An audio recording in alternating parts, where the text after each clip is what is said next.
थोड़ा कुछ बोलिए। आप जो इधर आए हैं लाइव में शायद पहली बार आए होंगे, कैसा लग रहा है आपको इधर? बहुत अच्छा लग रहा है, यहाँ क्राउड देख के बहुत मजा आ रहा है। बहुत ही अच्छा टूर्नामेंट ऑर्गेनाइज हो रहा है। ये मेरा फर्स्ट टाइम है।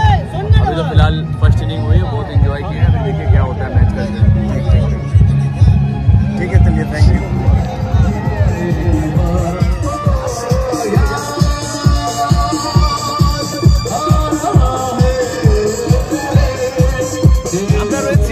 রতুয়া স্টেডিয়ামে একটি ক্রিকেট টুর্নামেন্টের ফাইনাল খেলা চলছে এখন। সেই টুর্নামেন্টের যে সব লোকজন রয়েছে দেখার জন্য এসছে, তাদেরকে একটু দেখাচ্ছি আর খেলাতে কি কি হচ্ছে সেটা একটু এক্সপ্লোর। রতুয়া মানেই একটি জনবহুল এলাকা, বিশেষ করে আমরা রতুয়ার মানুষ প্রচণ্ড খেলাপ্রেমী মানসিকতার।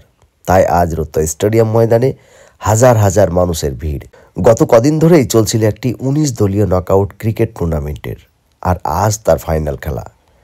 ফাইনাল খেলায় রয়েছেন ডালখোলা ভার্সেস বিহার, এই দুটো সমুদ্র হয়ে রয়েছে। সেই খেলাকে বিশেষভাবে উপভোগ করার জন্যই গ্রামগঞ্জ থেকে আগত সব মানুষের ঢল। তার পাশাপাশি রতুয়ার পার্শ্ববর্তী এলাকা থেকেও প্রচুর মানুষ এই খেলাকে বিশেষভাবে উপভোগ করার জন্য উপস্থিত হয়েছেন রতুয়া স্টেডিয়াম ময়দানে।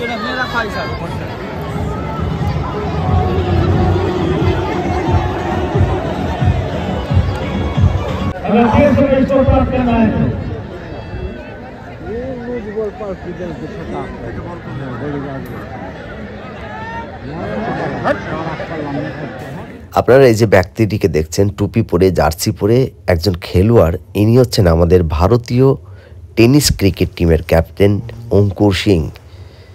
ইনাকে আমরা রতুয়ার মাঠে পেয়ে আমরা বিশেষভাবে আনন্দিত এবং গর্বিত। থ্যাংক ইউ অঙ্কুর সিং বাবুকে।